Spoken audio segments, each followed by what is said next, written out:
Welcome to White Eagle. I'm Aria, here to help you get better at English. Today's episode is all about why reading is so important. We'll tell the same story in two different levels, easy and a bit harder.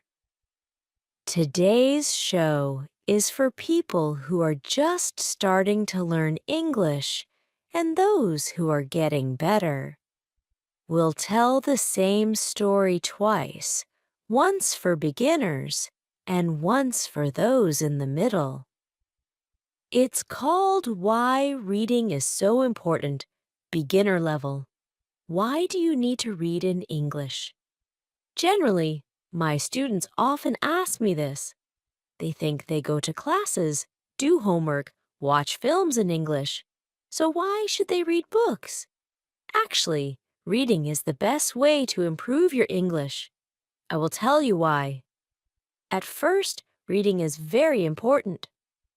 Now, in 2024, more than 10 in 100 people went to university. All jobs need more reading and writing than 100 years ago. This is true for every single person. It doesn't matter if you're an office worker or a mechanic. Second, reading will improve your speaking, writing, vocabulary, and grammar better than any other way. It won't improve your listening, but it will improve your vocabulary.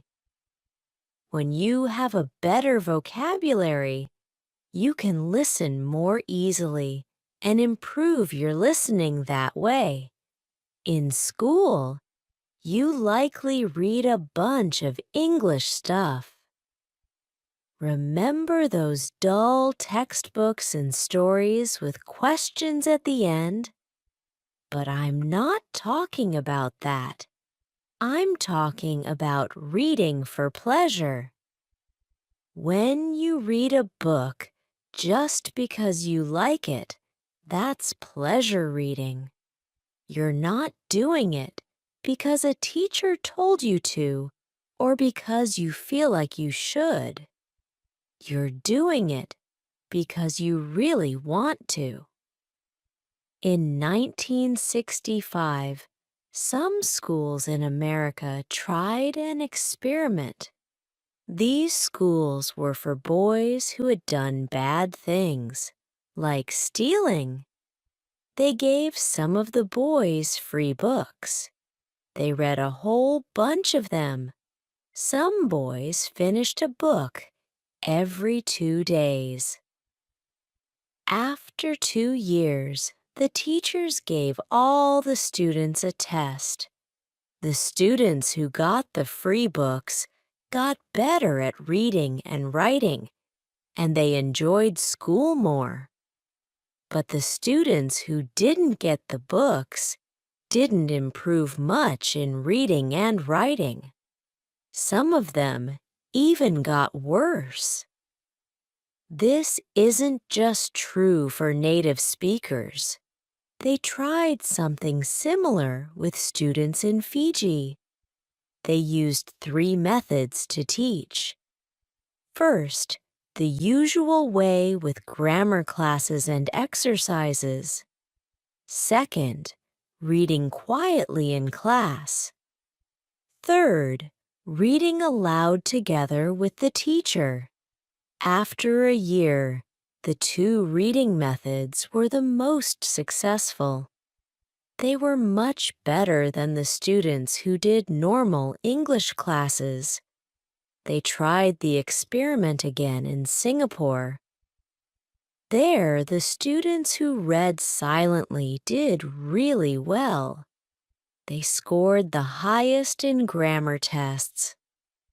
The other students had grammar classes, but they didn't do as well in the tests. In normal classes, we try to remember grammar and vocabulary. When we read, We learn them naturally. Maybe you're thinking, when I read in English, it's too hard. I have to use the dictionary all the time. It's boring. I can't do it. I understand this, and that's why I wrote this book. I think this book will make you like reading because the stories are easy and fun. The early stories are short and easy, and the later stories are longer and harder. When you finish the book, you might think, wow, I did it.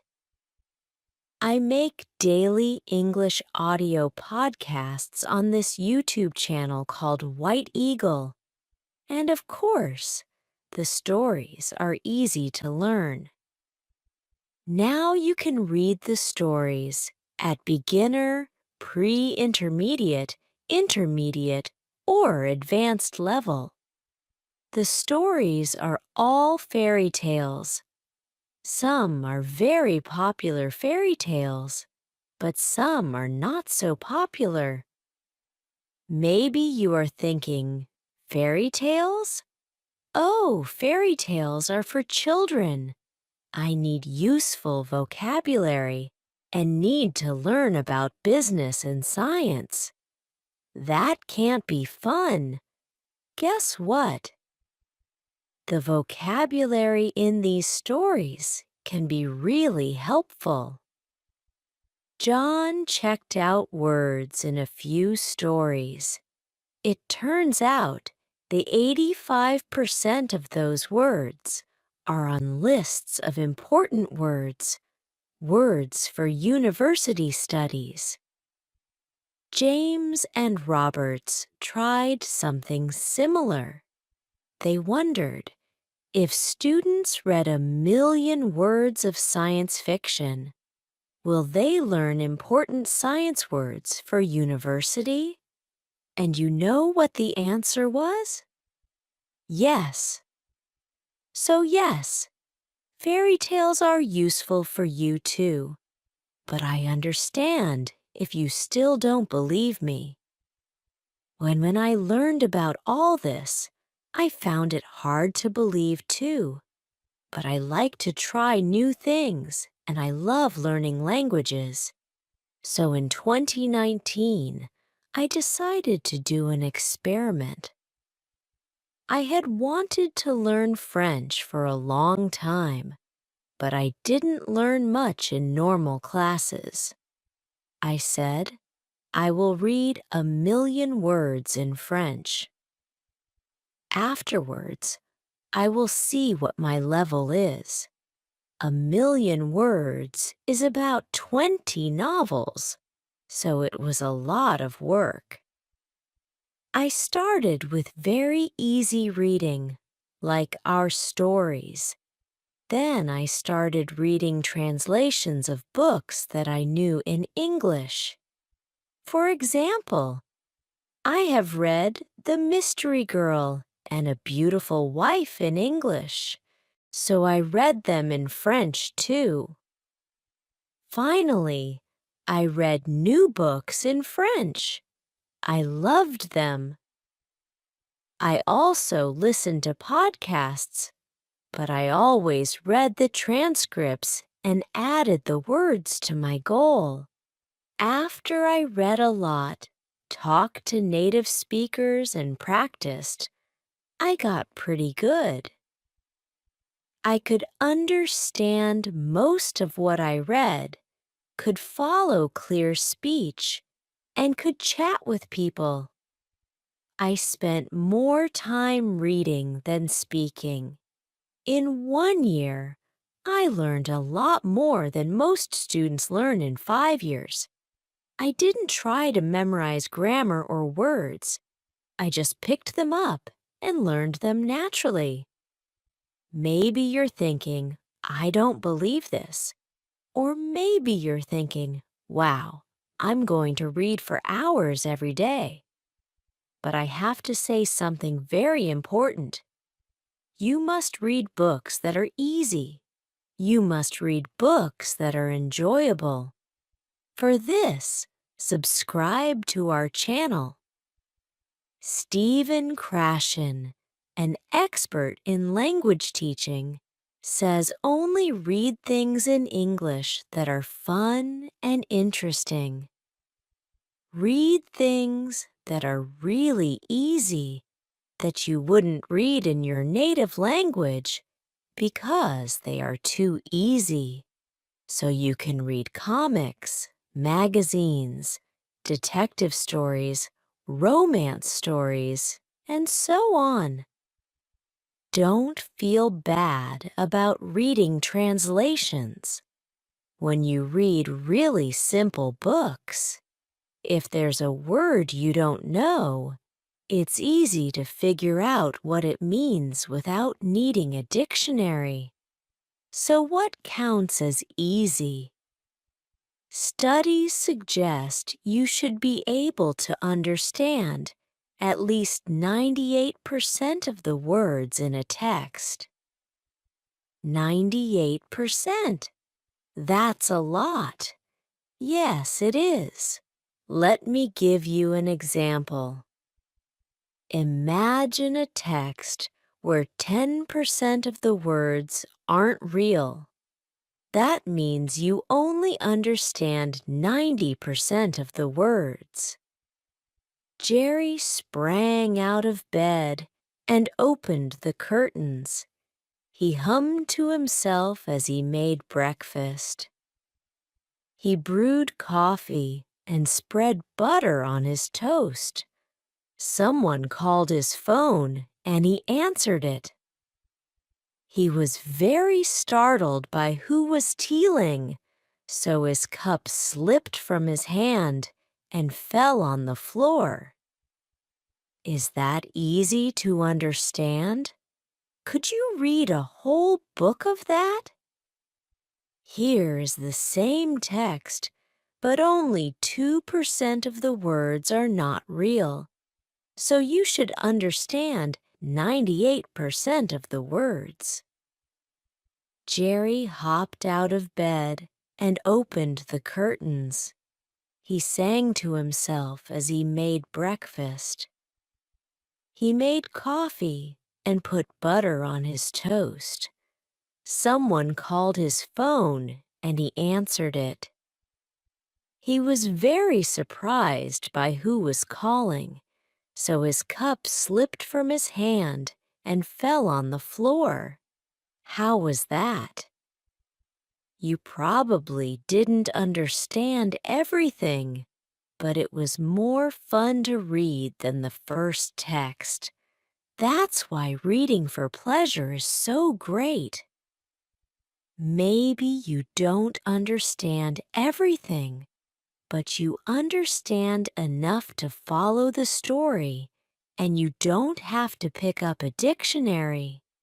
So read for pleasure, because you already read a story. You will know them well, and it will be easier to understand. Happy reading and happy learning. Intermediate level. Many students often ask me this question: why should I bother reading books when I'm already attending classes, doing homework, and watching English films? Well, to put it simply, they're mistaken. Actually, reading is the best thing you can do to learn English, and I'm here to explain why. Firstly, being able to read well is really crucial now, whether it's in English or your own language. In 2024, only 10 out of 100 people went to university. Nowadays, all kinds of jobs, like office jobs or working with machines, need you to read and write much more than they did 100 years ago. There are more people competing for jobs now, and the ones who are good at reading have an advantage. Next, reading is the top way to get better at English in general. Yes, that's correct. Reading helps you with speaking, writing, learning new words, and grammar much better than anything else. It might not directly help with listening, but it gives you the words you need to understand. Spoken English faster. But it's not just any reading we're talking about. In school, you probably read lots in English. Boring textbooks and stories with exercises at the end. No, we're not talking about that. We're talking about reading for pleasure. That means reading a book because you enjoy it. Not because your teacher told you to, not because it's what you're supposed to read to improve your English. No questions, no book reports, just pure pleasure. Yeah, right. You're probably thinking that's too good to be true. Let me show you. In 1965, there was a test done in places where troubled young people were helped called reform centers in America. One group of the students got books for free. These books were fun ones, like James Bond that would interest boys their age. But unlike most reading plans, they didn't have to read the books if they didn't want to. They could throw them away, give them back, or even draw on the pages, and nobody would get mad at them. But the boys did read them, read a lot of them. Some of them read a book every 2 days. At the end of 2 years, they tested the students.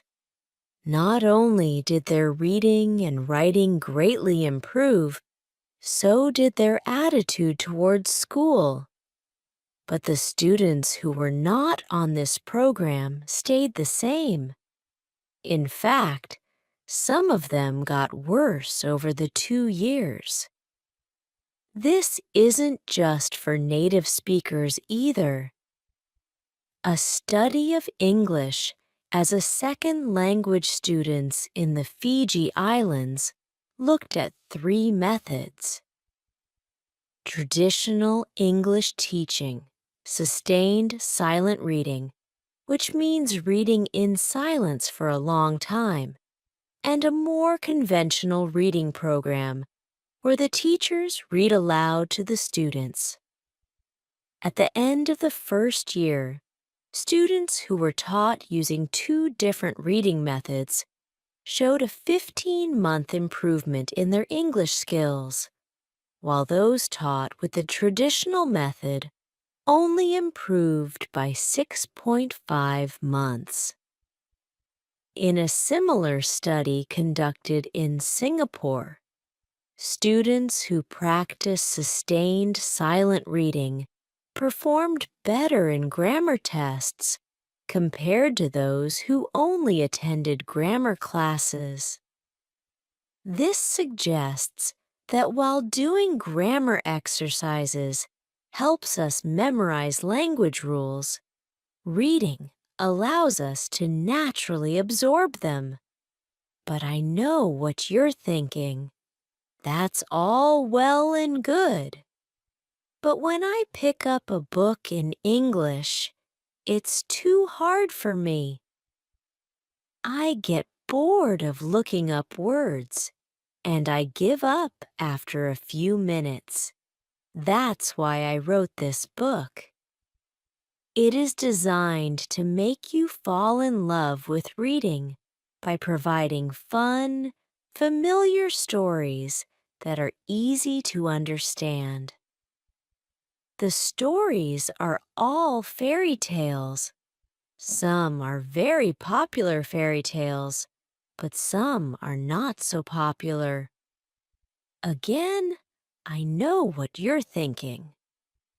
Fairy tales, but those are for kids. I need useful vocabulary about business, science, and technology. There's no way to make that fun. Guess what? The vocabulary in these stories can be really helpful. John checked out words in a few stories.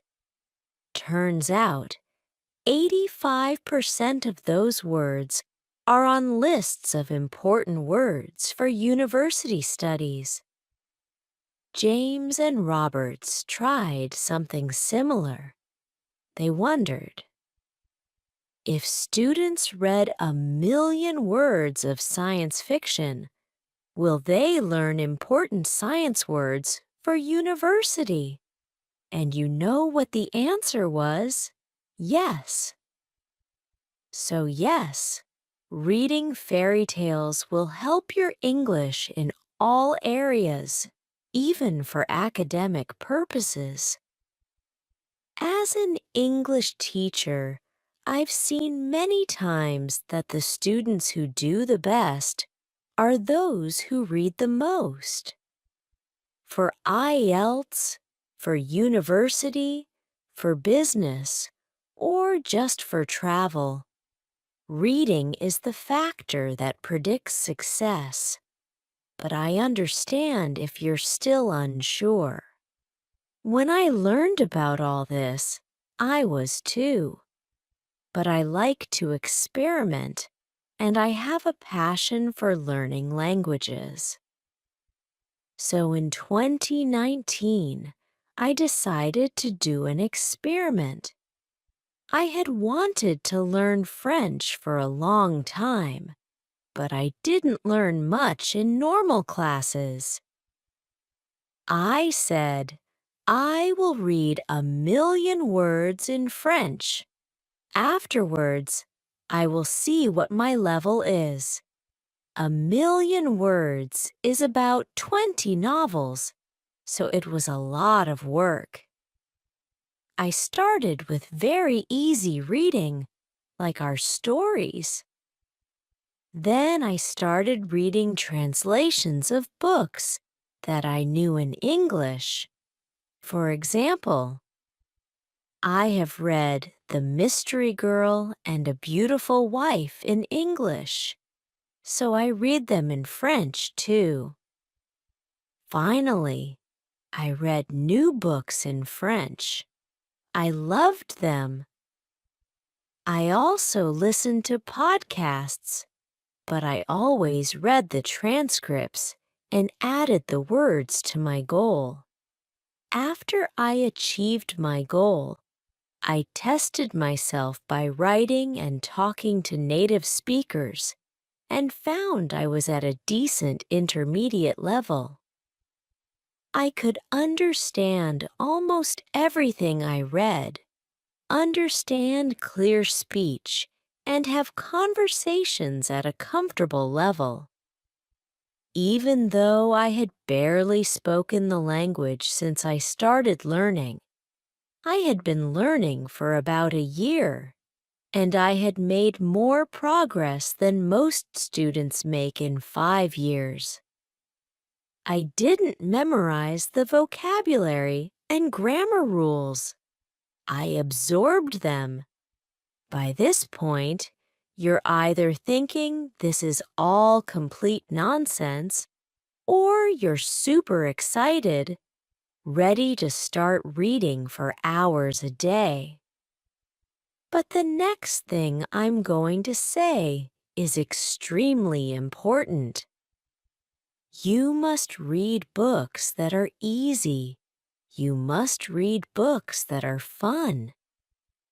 If a book is too difficult or too boring, put it down and find another one. Stephen Krashen, an expert in the field of second language acquisition, says read only material in the second language that is genuinely fun and interesting. Material that is so easy that you probably feel guilty reading it in your primary language. This is your excuse to read comics, magazines, detective stories, romances, etc. There's no shame in reading translations. Ideally, you want to be reading a book so easy that when you see a word you don't know, you can understand the meaning from context. Research has shown that in order for this to happen, the text needs to be at least 98% known words. 98%. That's so high, I know, dear reader. But let me show you an example. Here's a text where I've replaced 10% of the words with nonsense words. Is that easy to understand? Could you read a whole book of that? Here's the same text, but 98% comprehensible. Jerry jumped out of bed and threw open the curtains. It was a beautiful day. He sang to himself as he did his daily routine, pouring coffee and buttering toast. But then his phone rang, and the person Teeling was so unexpected that he dropped his Vinky on the floor. Did you like that? Even if you didn't understand everything, I'm sure it was much more fun to read than the first text. That's the amazing thing about reading for enjoyment. Even if you didn't get everything, you understood enough to follow the story and keep reading without needing a dictionary. So read for pleasure. Because you already read a story, you will know them well, and it will be easier to understand. As you read, focus on understanding the stories, and don't worry if you don't know every word. Just relax and enjoy getting lost in the pages.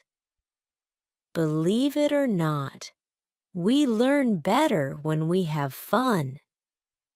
These books are divided into levels based on the Common European Framework of Reference, which uses levels like A1, A2, B1, B2, C1, and C2.